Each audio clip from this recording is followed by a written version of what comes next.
kita semua di dalam rumah Tuhan. Bertemu dalam kasih-Nya.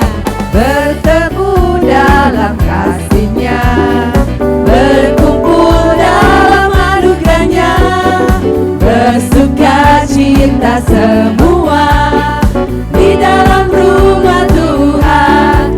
Oh, saudaraku dan saudariku, Katakan Tuhan Yesus mencintaimu dan mengasihimu. Mari bersuka cita semua di dalam rumah Tuhan. Oh, saudaraku dan saudariku, Tuhan cinta dan mengasihimu. Mari bersuka cita semua di dalam rumah Tuhan. Kita percaya bahwa dalam diri kita ada Yesus. Dalam Yesus Kita katakan bahwa kita bersaudara. kita bersaudara. Katakan dalam Yesus kita bersaudara. Dalam Yesus Kita boleh lihat kiri kanan kita dan katakan dalam Yesus kita bersaudara. Dalam Yesus kita bersaudara, sekarang dan selamanya. Dalam Yesus kita bersaudara. Katakan sekali lagi bahwa kita dalam Yesus kita bersaudara. Dalam Yesus kita bersaudara. Kita berikan senyum pada kiri kanan kita. Dalam Yesus kita bersaudara. Dalam Yesus kita bersaudara, sekarang dan selamanya. Dalam Yesus kita bersaudara. Sekarang saya pengen umat saja yang bernyanyi katakan dalam Yesus kita bersaudara.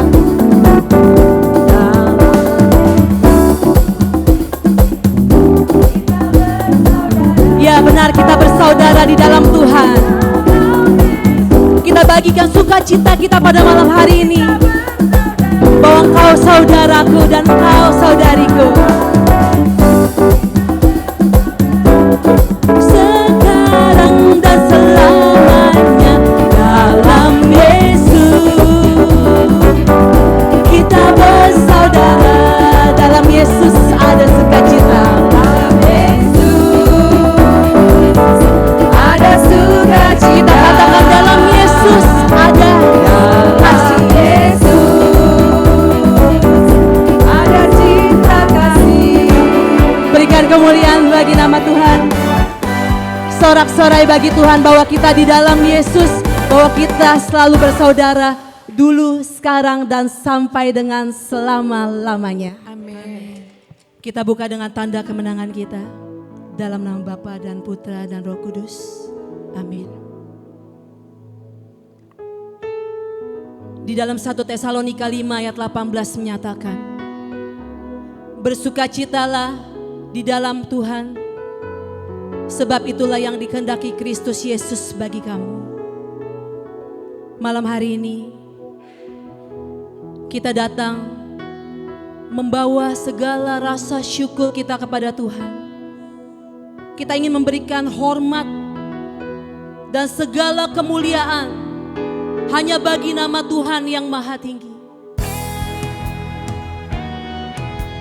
Sebab Dia adalah Bapa yang baik, Bapa yang selalu memberikan kekuatan dan selalu memulihkan kita dalam setiap kehidupan kita. Kau Tuhan yang selamatkanku. Kau Tuhan yang selamatkanku. Terima kasih Yesus. Katakan kau Tuhan yang Kau pulihkan. Tuhan yang pulihkanku. Terima kasih. Katakan kau Tuhan sembuhkan. Kau Tuhan yang sembuhkanku. Terima kasih Yesus. Kau Tuhan memberkatiku. Terima kasih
haleluya, ku nyanyi haleluya. Sungguh kau hebat, ajaib perkasa perbuatanmu. Hidupku. Bapa, kami datang malam hari ini Tuhan. Kami membawa hati kami untuk menyembah Engkau lebih lagi. Oke, shalom Bapak Ibu semua. Apa kabar? Sekali lagi apa kabar? Gak kompak. Yang ngomong baik berarti udah biasa ikut saya ya. Saya Bapak Ibu, saya agak kurang nyaman kalau ditanya apa kabar, jawabannya luar biasa. Karena seperti seminar motivasi. Ini kan kita pewartaan ya, PD ya. Jadi jawabannya harus baik. Apa kabar? Baik. Coba yang pernah tahu ikut saya, baik singkatannya apa? B, bahagia. A, aku. I, ikut. K, Kristus. Jadi baik singkatan apa? Bahagia, aku, ikut Kristus. Semua bahagia menjadi pengikut Kristus di sini? Jadi makanya kalau ditanya apa kabar? Jadi artinya baik apa? Jadi semua bahagia ya? Yakin? Coba tengok dulu kiri kanannya, ada muka bahagia nggak? Oke. Baik teman-teman semua, kita sekarang akan masuk sebuah sesi. Ini saya nggak tahu kenapa ya, tiap kali ke BHK itu kapalnya oleng sebelah ya, berat ke sini ya. Saya gini gitu ya. Ya. Oke, nggak apa-apa. Nggak apa-apa, mau seimbang aja. Baik Bapak Ibu, karena saya sukanya jalan-jalan gitu kalau pewartaan. Baik teman-teman semua, tema kita malam hari ini adalah baca sama-sama 1, 2, 3. Pertanyaannya, coba, udah belum? Udah belum? Sudah jadi pelaku firman belum? Hah? Kadang-kadang, belum. Gimana ini kita ya? Nah teman-teman semua, ini yang tema kita bahas hari ini. Saya nggak akan banyak mengulas ayat, tetapi gini loh. Kitab suci itu isinya ada banyak sekali hal-hal yang Tuhan mau kita lakukan. Tetapi seringkali respon kita, cara kita menanggapinya seringkali kurang tepat. Nah hari ini kita akan belajar bagaimana memaknai firman Tuhan dan caranya bagaimana supaya kita sanggup, mampu bukan hanya saja menjadi pendengar firman tetapi menjadi pelaku firman. Amin. Jadi harapan saya adalah ketika nanti kita keluar dari gereja ini, kita harus menjadi pribadi yang berubah. Jangan sampai udah sering datang ke persekutuan doa, sering baca firman, sering datang ekaristi, mendengar firman, tapi hidupnya gitu-gitu aja. Kehidupan rohaninya gitu-gitu aja. Karakternya begitu-begitu aja. Karena sejatinya tidak lain tidak bukan tujuan Allah memberikan firman-Nya kepada Anda dan saya karena Ia mau memberkati kita. Ia mau mendewasakan kita. Ia mau supaya mempersiapkan kita semua memasuki kehidupan yang kekal. Amin. Ya, nah jadi makanya coba bilang peneguhan kepada kiri kanan sambil tepuk-tepuk bilang kayak gini. Nanti berubah ya, bilang gitu. Berubah ya. Baik teman-teman, saya nggak berpanjang lagi. Ada sebuah ayat yang menjadi dasar pewartaan kita hari ini. Ini kita baca sama-sama, 1, 2, 3. Setiap tempat yang diinjak oleh telapak kakimu, kamulah yang akan memilikinya. Mulai dari padang gurun Libanon dan dari sungai itu, yakni sungai Efrat sampai laut sebelah barat akan menjadi daerahmu.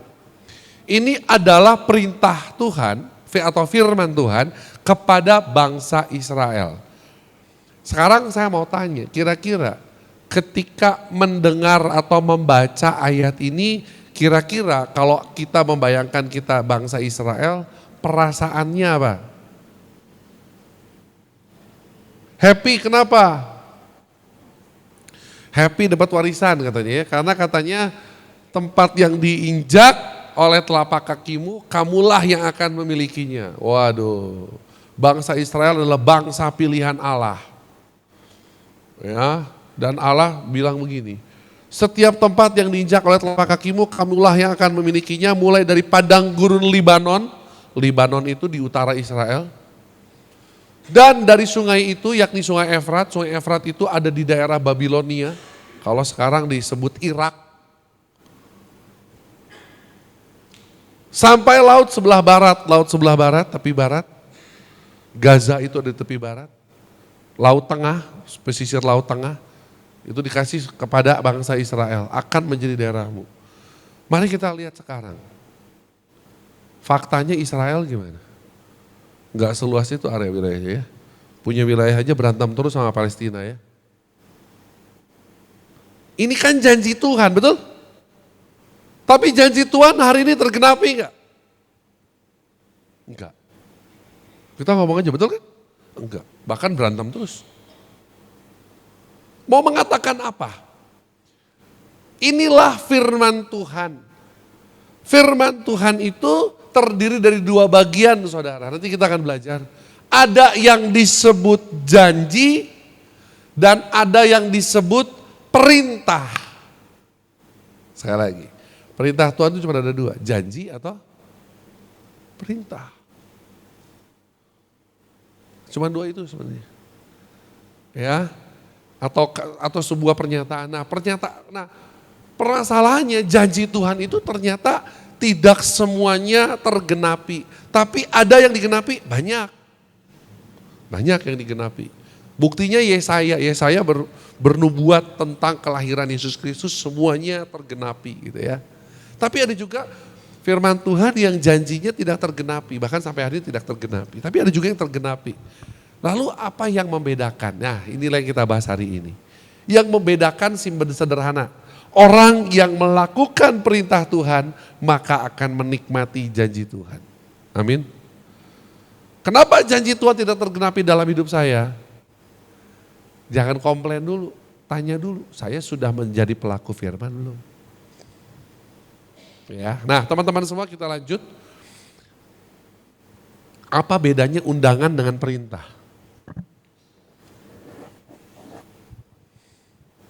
Kalau Cilili memberikan kepada saya undangan ulang tahun. Cilili mau pesta ulang tahun di seberang di Merlin Park. Saya wajib datang enggak? Undangan nih, diundang nih, wajib datang enggak? Boleh datang, boleh enggak, namanya undangan, betul? Oke. Sekarang misalnya Romo Andreas bilang gini sama saya, Bro Tony datang ke paroki BHK sekarang juga. Itu perintah atau undangan? Harus datang enggak? Jadi kalau undangan boleh dilakukan, boleh enggak. Kalau perintah? Kalau menurut Anda firman Tuhan itu undangan atau perintah? Sekali lagi, firman Tuhan itu undangan atau perintah? Perintah. Dilakukan enggak? Ini masalah kita. Ini masalah kita. Seringkali kita ketika mendengar firman Tuhan, kita menganggap itu sebagai suatu undangan. Boleh dilakukan, boleh tidak. Makanya dari pihak Allah boleh mengatakan gini dong, berarti saya boleh memberkati, boleh enggak juga, boleh enggak? Boleh. Nah ini, hal pertama saudara, yang perlu kita sadari bahwa firman Tuhan itu adalah perintah. Musa menerima 10 perintah Allah, bukan 10 undangan, bukan. 10 perintah, artinya harus, kudu, wajib dilakukan.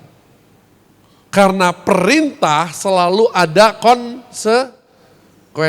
Kalau saya nggak datang menghadap Romo Andreas, mungkin saya langsung di-ban. Nggak boleh khotbah di BHK lagi. Betul? Tapi kalau saya nggak datang ke undangannya Cilili, apakah saya di-ban jadi sahabatnya dia? Oh, enggak. Kita tetap berteman, betul? Betul, nah itulah bedanya.